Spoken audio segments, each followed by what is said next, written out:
Sean Dami made the beat and I'm gon' kill it.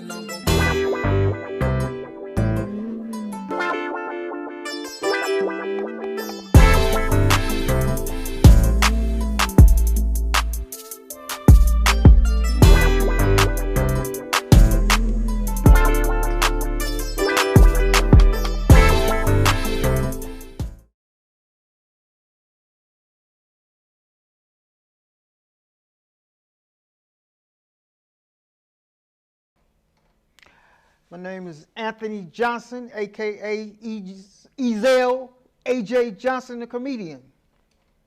All right, and where were you born? Where or when? Where? I was born in Los Angeles, California. Yeah, and like what part of LA? What part? Yeah. Compton. Compton? Compton, West Side. West Side! What was that like?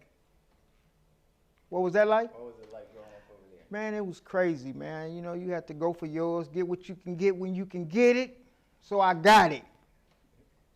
All right, and did you grow up with any other people that made it? NWA. Easy, Ren, Ice Cube, Yellow. All right, and what you call it? Dr. Dre. Whoop, whoop. Did you live with both your parents or just one? Well, I lived with they were separated, my mother and my father, you know, and my father, he was in the industry. He was a stuntman for the blacks. He started the Black Stuntman Association, Eddie Smith. He was a little guy from Harlem Nights with the little gun. Oh. And Arsenio told him, you better stop shooting that little thing. And then my mother, she raised us, her and my grandmother. Were you guys kind of poor, or you would say?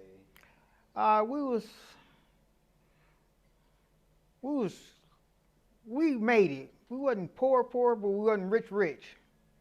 We was rich poor. Rich poor? Yeah. All right, and anything we seen, we got it. So. Okay. So. Because we stole a lot. Good rich. All right, and what were you like as a kid? Bad as hell. Real bad. And what about like in school? Huh? In school. Oh man, I was a class clown, man. I loved the attention of being bad. You know, anytime they had any kind of like a assembly or something, I was the one that liked to be in the front. Okay. I had to have all the attention put on me. All right, and did you get in trouble a lot? Yes. I stayed in the principal office. I thought the principal office was my class. So Compton High School? Yep. Did you play sports or anything like that? Yeah, football. Football? We were so poor, I used to play football in NBAs. I didn't have no cleats. I played in tennis shoes. Oh, man. And, like, you were on the team? Yeah, I was on the team. I played running back. How did you get into comedy? One day, my pops asked us to come up to the set when they was filming House Party 1, with the first House Party. Okay. And I had a Jerry curl, and everybody was there. They had high top fades, and all the dude with the high top fades was talking about my Jerry curl. So I started talking about their high top fades, and the director overheard us talking about each other, and he asked me, have I ever done that on film? I was like, done what? He said, talk about somebody like that. I said, no. He said, well, we need somebody to talk about Robin Harris when he come through the party. And I was like, cool. So they gave me a scene where when Robin Harris come through the party, me and him was going at it. And they cut everything I said, they cut it out. All they caught was when Robin Harris come to the party, he was like, oh, I should have knew you was here. Police would have no trouble finding you. All they got to do is follow the drip. And that's all they kept in there. And at the end, Robin Harris asked me, he said, are you a comedian? I said, no. He said, well, come to my club, man. I'm going to put you on stage. So I went to his club, the Regency West. I went to his club, and he put me on stage for like 3 minutes, and I got booed. They booed the hell out of me. Can we cuss on here? Yeah. Okay, they booed the shit out of me. And he told me, he said, man, don't even worry about it. Go home, write you five more minutes worth of jokes, and then come back next week, I'll put you on again. So I went home, I wrote 5 minutes worth of jokes about my family, about my granddaddy, and I came back and I killed. And from that day on, it's just been popping. Yeah, and did you keep in contact with him? No, Robin Harris, he passed away. You know who Robin Harris is? Yeah, no, I mean, like From that day? Oh, yeah, he passed yeah. away. Yeah. Okay. And then what did you do from there? I've just been hitting them stages, man, going on, just trying to further my career and just get my jokes tight and, man, just moving on. From that day, I just been doing, I've been getting movies and, man, it's just been lovely. So how did you end up on Def Jam, Def Comedy Jam? Bob Sumner, this guy named Bob Sumner, he was going around picking comedians out, and I met him at an airport one day. We got stuck on a plane. We was heading for New York, and he asked me, was I going down to do Def Jam? And I was like, well, no. He said, man, well, you should be on it. And he put me on, and I ended up doing it twice. Yeah. And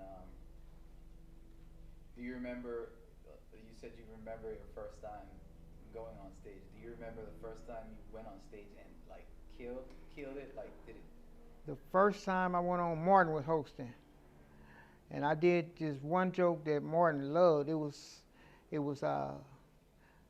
I did a joke about sucking dick for $4 million.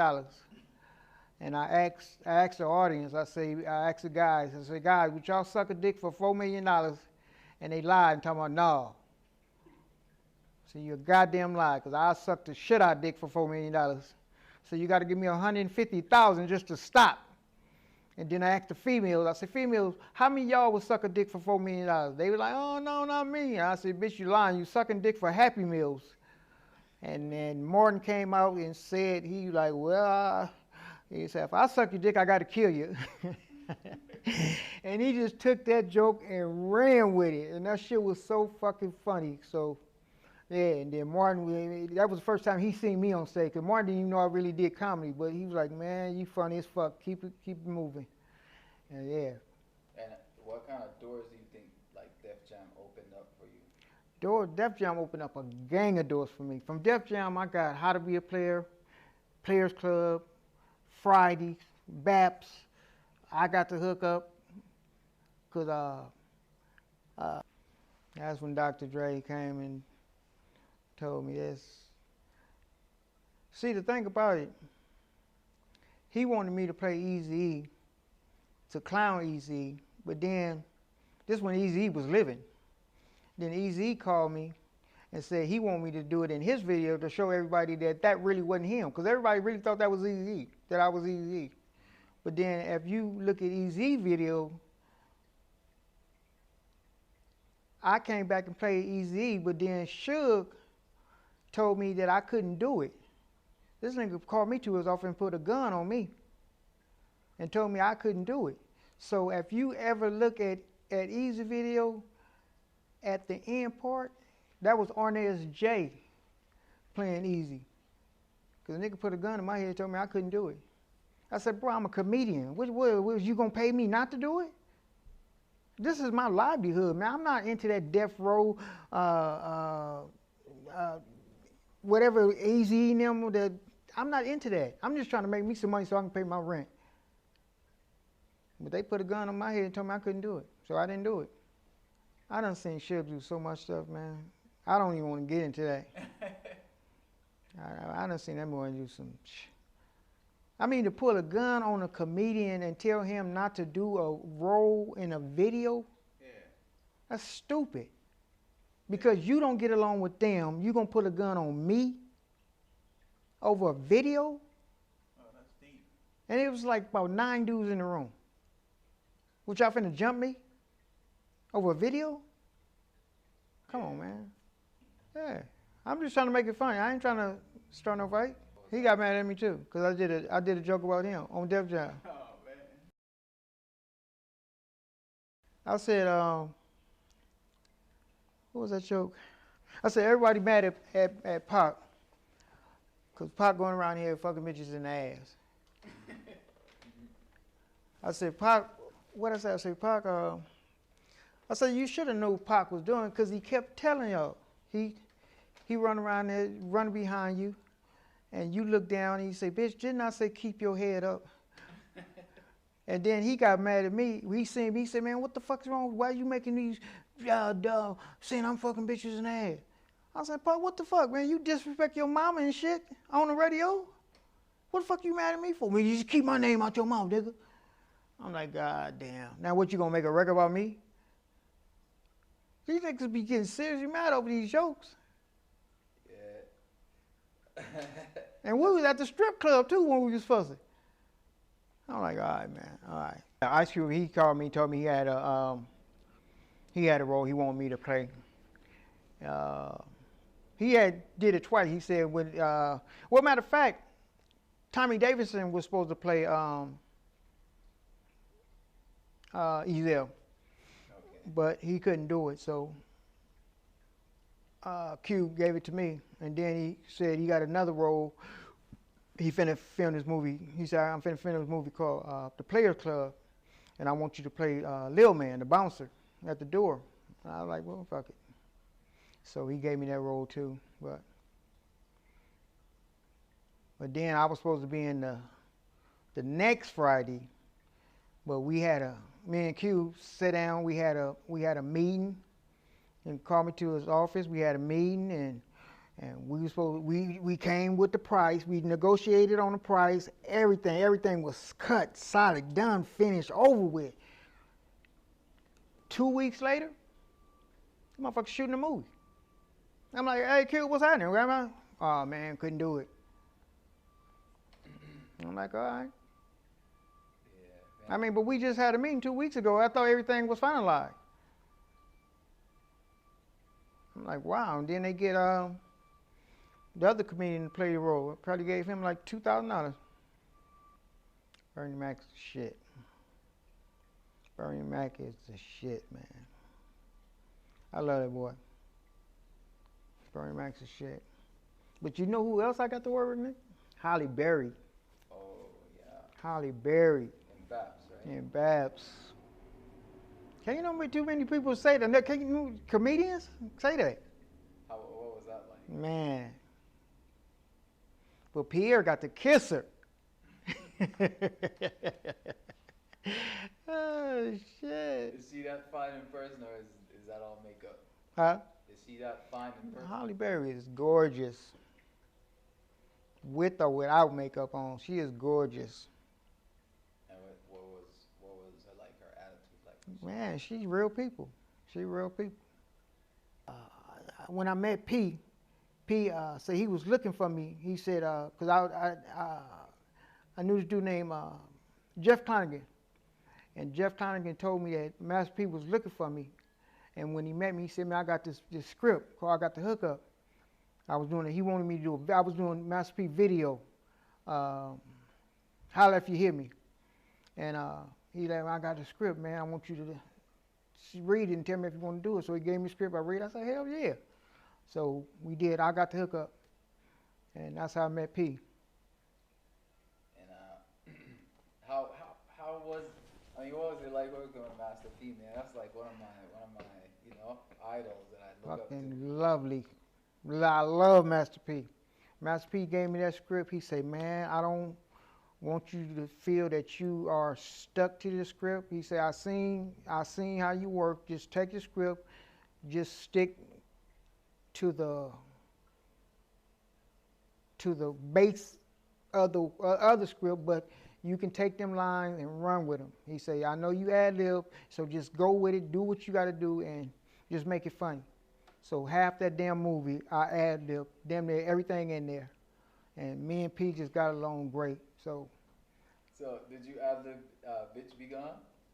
All that shit. Bitch be gone, all that shit. All that shit. Okay, and you got any like cool moments with Master P that you can remember? Not necessarily in the movie, but like just being around and hanging out. Yeah, let me tell you something, man.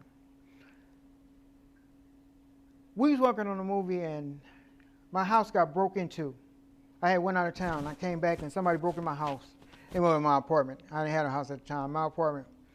And I had $7,500 in my safe, and somebody stole my safe. And I went to work.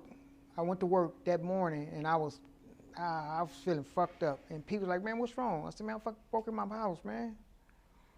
And he said, well, did you get anything? I said, oh, yeah, they got my safe. He said, you had any money? I said, yeah, I had $7,500 in there. Hey, oh, man, don't trip. Don't trip. Man, that's my life savings. What you mean don't trip? He like, man, come on, just go to work, man. Let's just go in.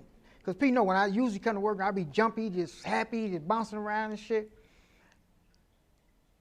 End of that day, Pete came to me with a check folded up. He said, man, here, go find you somewhere else to stay, man. I opened that check, $75,000. I'm like, dude, you want me to suck your dick now or later on?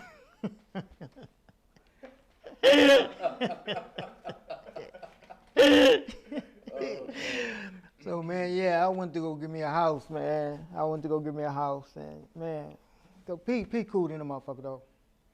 He cool in the motherfucker, so. Okay, when he say cut, he don't just say cut, that's it, I don't need you no more. No, when Pete use you, he use you.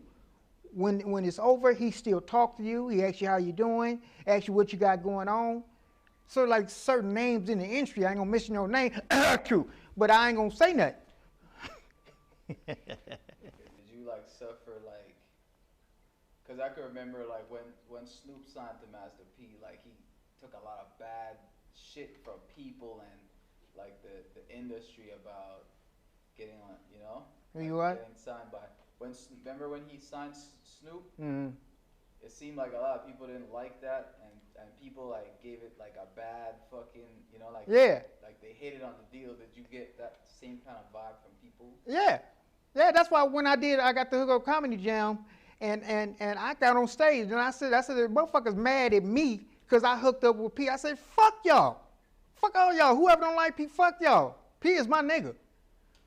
I say, motherfuckers use you when they want to use you. They want you to dress up as crackheads and shit, and then but when they say cut, that's it. They don't see you no more. Fuck that. P stayed in touch with me. When we said cut, P called me. I called P. We was at the Universal Amphitheater, and P I got the Hook Up Comedy Jam, but when it started, the place was packed, and I was the only fucking comedian there. So I had to get on stage and do like an hour and 10 minutes by myself, because there was no fucking body there, and they were still recording it. And that's what made me get on that white lady. Have y'all ever see it? Yeah. That's what made me get on that white lady. So you did an hour and something? I did about an hour and 10 minutes because there was no other comedian there. Wasn't no fucking comedian there. And they had to cut. They cut, if you ever look at the tape, they cut all that stuff out though.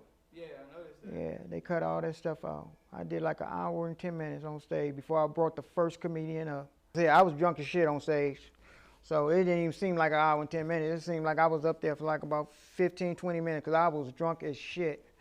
P brought a big ass box, like about 7, 8 bottles worth of Moet champagne. And we was in the back getting drunk as shit. Man, I was tore up. But it don't even seem like I was on stage drunk. Niggas couldn't even tell. Yeah, 'Cause I couldn't tell.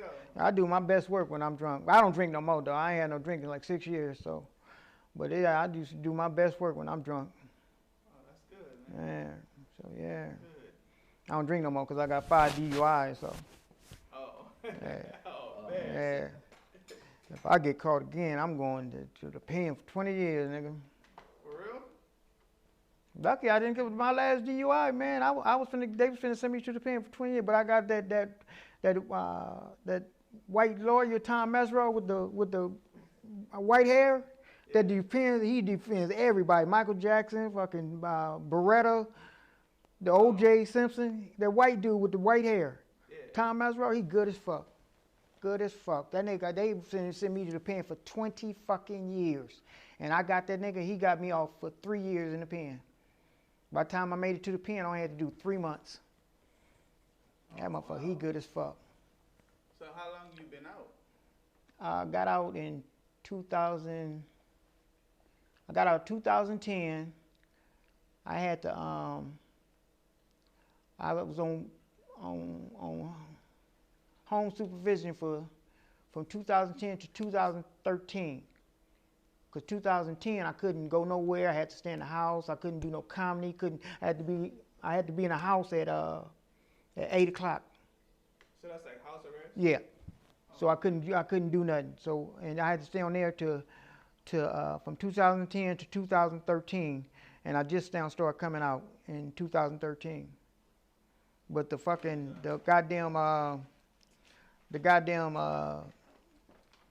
sheriffs, they kept coming to get me, walking me around every goddamn where, introducing me to motherfuckers and to they fucking other deputies and shit. I don't know if it was a stroke or a heart attack. It was a panic attack. It was a panic attack because I was sitting between these two fat motherfuckers on the plane, man. I couldn't breathe. And I was telling these motherfuckers I couldn't breathe, and it felt like I was losing my fucking breath. And I was telling these motherfuckers to let me off. And I had some panic attack pills was in my suitcase, so I was trying to get the motherfuckers in. Some motherfucker dove on my goddamn back, man. And I guess they thought I was trying to get to a gun or something. And this motherfucker dove on my back and they held me down, and the plane had to turn the fuck around and go back to New York. And this motherfucker hold me down to the plane land. And by the time when the plane landed, they had the fucking the police and paramedics there to meet me, and they put me on the goddamn thing and took me to the hospital.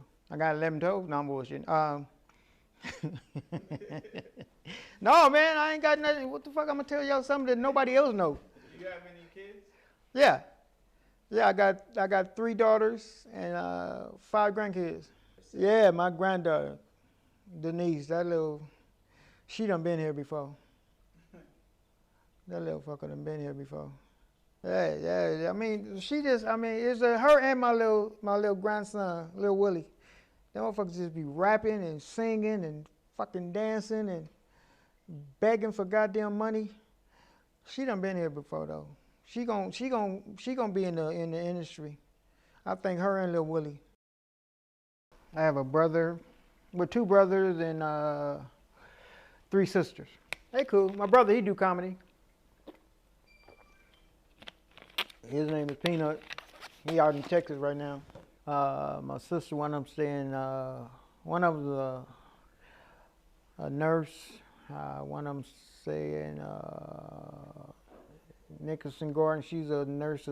She work in the doctor office. And then one of them passed away. Hey, we got along real good. All my family got along real good growing up, man. Yeah, we had a couple fights, but nothing big, nothing major. I mean, we just like a regular family. You had fights with your sisters and brothers, didn't you? Oh yeah. All right, same thing, man. We nothing like I'm trying to go get a gun and shoot these motherfuckers. Just slap her in the face and just go on and buy me a sandwich. I ain't never slapped my sister in the face though. Growing up in Compton, it's a gang-infested neighborhood. How did you avoid being from gangs and stuff? No, I was in a gang, man. I was in a gang called Palmer Block Crips. Yeah, and we didn't get along with the Southside Crips. That's why at the when we did I Got the Hook Up Comedy Jam, it was some Southside Crips there, and they seen me. They were like, "What's up, Lil Wayne? What's that?" Yeah, it is. But they just little knuckleheads now, man. They doing some dumb shit, man. Just run around, just beating up Mexicans and stuff for no reason. I don't even like them little niggas no more, man. How did you even get involved with that? In the gangbang? Yeah. You just grow into that shit, man. You gotta be. If you from Compton, you gotta be in a gang. You just people you grew up with, man. So was you like a walk-on, or did it actually jump you on? Nah, you just walk on. They didn't have that jumpy on shit. That's for Mexicans. Jump you on. I was try to jump me onto some shit. More like an invite. the Yeah. direction. Okay. Right. Did they ever say you look like any celebrity? Huh? Did you ever heard you look like a celebrity? Yeah, all my life. Motherfuckers tell me I look like Easy. All my fucking life. You never got Uncle Luke? Uncle Luke. Hell no. Fucking you ever got Gary Gray? Shit. Shit. Said Uncle Luke. That's funny. And that nigga know how to throw a party though. Yeah, what was that like? Man, crazy. That nigga had Hell Weekend at his house. It's like for 7, 8 girls at his house during the whole weekend. They just walk around butt ass. And why am I telling this story? I'm sorry, Luke. Can't talk about Hell Weekend. So, But it's crazy. so the Luke Peep Show was real. Hmm? The Luke Peep Show. Yes. Was real. Still low though, stick up the line, might have to sit on box line. What was he like, was he really about, like, the way he portrays himself in music and, Who, Luke? yeah. Yeah. Luke's the truth. Yeah. Uncle Luke is the truth. Alright, and, tell me, I know you said you got into comedy from, basically it was like, you were just in the right place at the Right right time time, kind yeah. of thing, right? But once you started getting into it, who did you look up to, like, older comedians? Martin Lawrence, Tommy Davis, J. Anthony Brown. Them is the 3 I really look up to. No Richard Pryor? Not really. I mean, Rich Pryor funny, but I don't really. Who I look up to is them 3, because them are the 3 that really, really make me laugh. Oh, okay. That gut laugh, Yeah. especially Tommy Davidson. That's crazy. You think if you didn't become a comedian, what do you think you would have been? Selling dope. So it's safe to say comedy saved your life? Yep. For real. For real. Because I ain't never in my life had a job. Never. Never even a summer job as a Never. kid? One job. Sorry. One day. I What's that? filed for this summer job, and I was a custodian. I was a custodian cleaning up this classroom. I worked one day. The next day I quit, and I never went back to get that check. Why did you quit? Because the lady kept coming in there telling me to, you got to clean this just like this. You got to sweep like this. You got to move this. You got to move. Fuck this. And I never went back to get that check. Yeah. And alright, you were talking about House Party also. Because like Kid and Play, basically what we're doing right now is similar to what Kid and Play were doing back in the day, like producing our own films and trying to be self-made. What were like, do you remember them? Were they cool? Like, how were they? Who, Kid and Play? Like, yeah. They was cool. They was cool. Play was cool. Play was cool. Kid was kind of nerdy. But I mean, both of them, they was straight. Yeah. And you got any like future projects that you're like looking ahead, getting ready to work on, or having the works or anything like that? Well, me and Master P finna shoot, hopefully, if he come on, goddammit. We finna reshoot, I got the hookup. Matter of fact, in May, we finna start shooting in May. I got the hookup too. If he ain't bullshitting. Well, he been printing the t-shirts and hats and shit, so I guess he ain't bullshitting. Alright, But you know how he work. can we look forward to like a comedy special? Yeah. Oh, hell yeah. I forgot about that. Hell yeah. We're going to look forward to that comedy special. You going to do it? Oh yeah, definitely. You give me the opportunity, I'll Hell do it. yeah, we're going to do that. We're going to do that. That's the main thing on the agenda. So you think you're ready for that? It's about that time? Well, I think it's about that time, but I don't think I'm ready for that right now. Okay. That's not why. And why you think you're not ready for it? Because I know me. I know I can get a little funnier than what I am. Just looking back at my past, I know I can get a little better than where I'm at right now. Me knowing that I can do an hour and 10 minutes from that, when I got the hookup comedy, I know I can get there again. Yeah. That's why I say I'm not ready. Okay. When I can do an hour and 10 on that stage again, then I'll be ready. So from watching like a lot of your movies, especially like I Got the Hookup, I noticed that one of your specialties is like to get on somebody and keep it coming, right? Mm. Can you do that right now? We'll talk about somebody? Talk about us.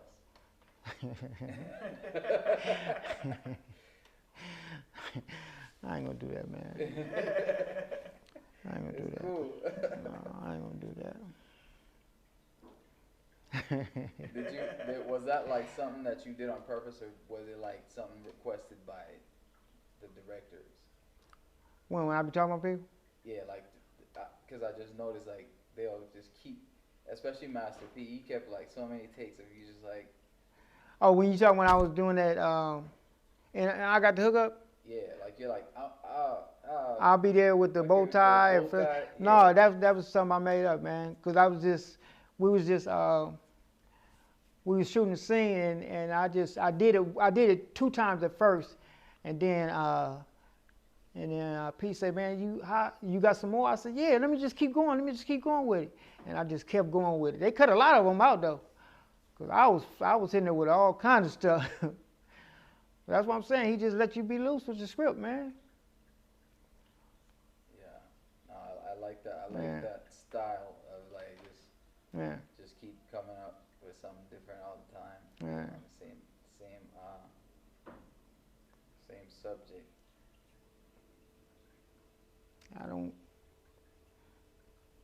It don't matter what movie I do.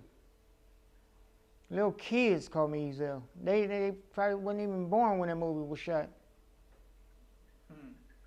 Do you think you put like more into that character than any other character you played? No. I think I put more in Blue than I put in Ezel. But people don't know me as Blue.